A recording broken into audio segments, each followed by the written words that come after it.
karahasan.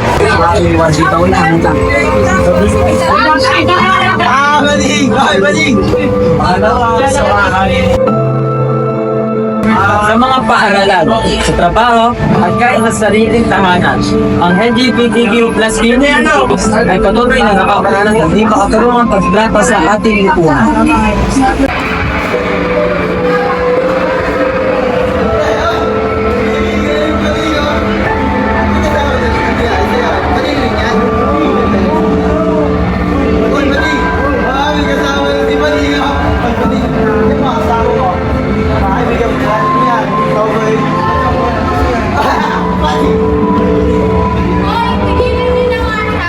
Hindi dapat maging ganito. Hindi dapat maging normal ang diskriminasyon at karahasan sa ating lipunan.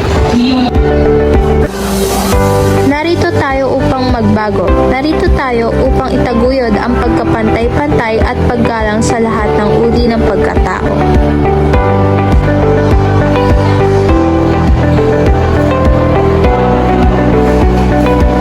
Ang ating pagkaiba-iba ay dapat maging dahilan upang tayo ay magkaisa, hindi para magdulot ng diskriminasyon at karahasan. Magkaisa tayo sa laban para sa pagkakapantay-pantay. Itaguyod natin ang respeto at pagmamahal sa bawat isa.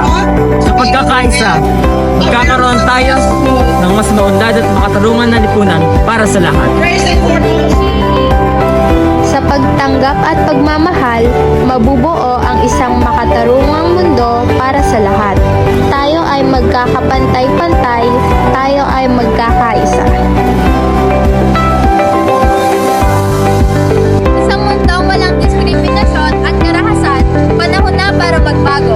Makialam, makibahagi, taguyod at pagkakapantay-pantay sa LGBTQ plus community at para sa lahat. Saan na tayo ang pag-asa?